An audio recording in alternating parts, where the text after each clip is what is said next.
If you are the kind of person who assumes that a decorated cookie tastes bad, this video is for you because I'm going to explain what royal icing is and how it can be altered to taste so much better, and how every single detail in making a sugar cookie or butter cookie that is decorated can make it taste so good you don't even want to put it down.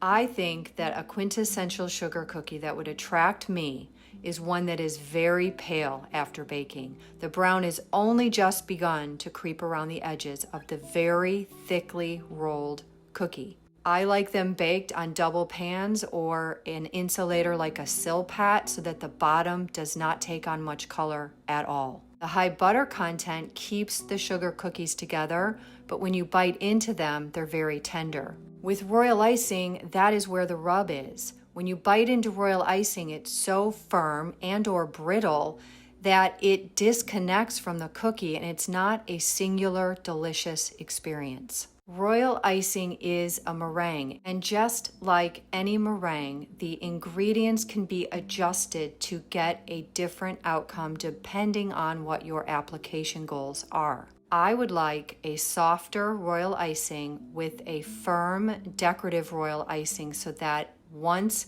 they are dried after decorating, they can be stacked and bagged. That means that I have to make 2 different royal icing meringues. In order to keep track, the blue royal icing is the softer royal icing and the white is the firm. If you think like the ingredients that live in a royal icing recipe, you will begin to understand what their job is. 10X, which is powdered sugar that has been milled 10 times and has 3 to 5% cornstarch in it, is mixed with egg white, and that's it.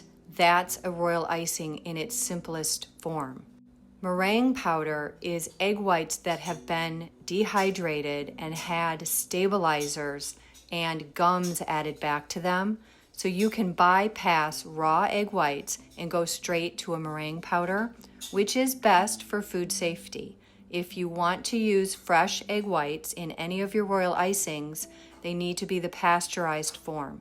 There is nothing stronger than 10X, a little bit of water, and egg white. When it dries, what is left behind are the proteins in the egg whites, and they are very strong.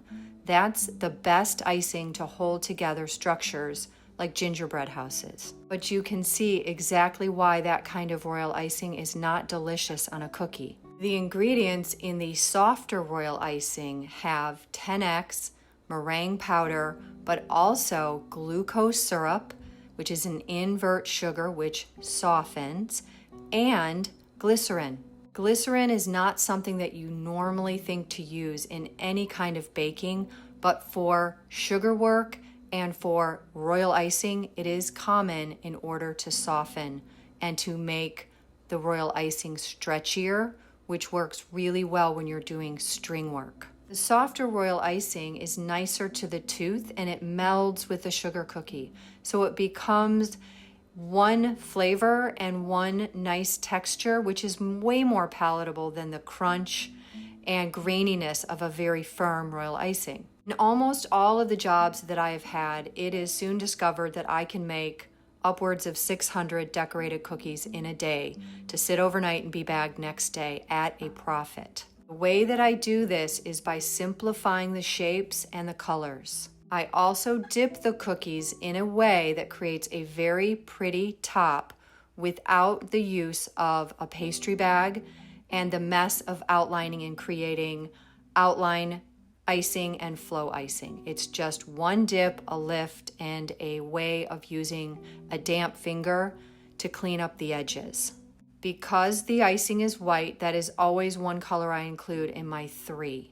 The more colors you mix, the more waste that you have and the more time consuming the switching from colors goes. I chose blue and red as my colors, and because some of the work I did was on gingerbread, the color of gingerbread and the color of a sugar cookie is also part of the aesthetic. Even soft royal icing hardens relatively quick, so I iced these cookies in the morning, and once I was done icing them all, I began decorating the ones that I had iced first they were ready to hold the line. Royal icing dries so fast that that has to be at the forefront of your mind the entire time you're working. If you do not wipe off the tip of the pastry bag, you will have a dried clump that will get in the way of a pretty line. And if you don't add the sugars or dragées before they harden, which is in a matter of 30 seconds, they will not stick. So I rely on shapes that I have predetermined the designs. I print out my inspiration or past work, and then I work toward those goals. I usually start with some warm-up exercises, practicing my stripes and dots. The clean, wet towel allows me to wipe things off frequently, and I keep water and a paintbrush nearby to get rid of the little tips that form when you pull off royal icing. There are a lot of theories on the type of royal icing that you're using, and I could really fuss with the consistency, with different tips, with couplers, but I like to keep it very, very simple so that speed is on the mind. While I am working and when I store royal icing, I always put a plastic to touch and a damp towel over the top. This is how you keep the royal icing from forming a crust. Detail work is best if you do not fill your pastry bag up even halfway full. It should be a small, manageable amount so you can do little close-up fine work without straining your hand. During the cake decorating courses that I have taught, my students at the beginning of major projects would really fuss and fight me over the idea that they wanted to make their color schemes more unique and they wanted to express their creativity. I had to stick to the color palette theory because it's the most efficient and cost-effective, but I would also ask them to trust me, to hang in there and watch how the different components and parts come together for the final wow factor. I believe that simple design executed very well and presented in a beautiful way has way more impact than more.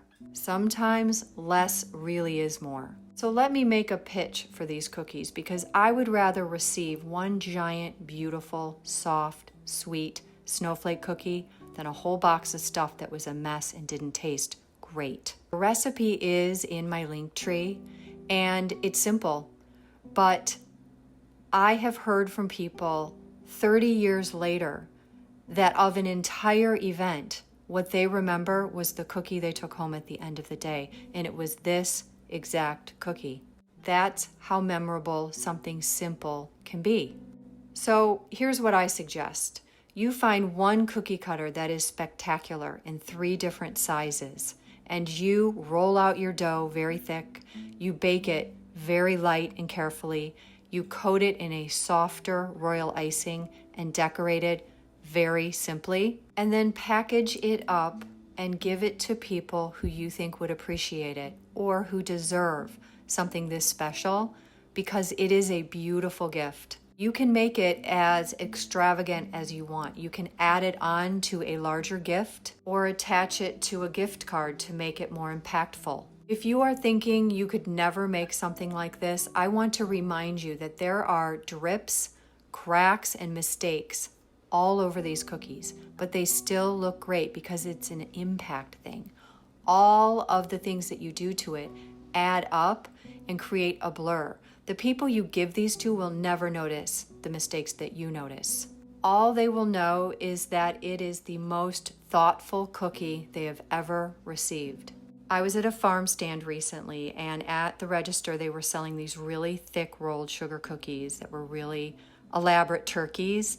And I know they're soft and delicious, and I wanted to buy one. And I said to my husband, oh, I'm going to be making some soon anyway. And the woman behind the counter laughed and said, yeah, but you could never make it that pretty. Now, first of all, you know I could. But second of all, so can you. Deconstruct the design so that you have one color on the back and then use 2 other colors to create some kind of visual impact.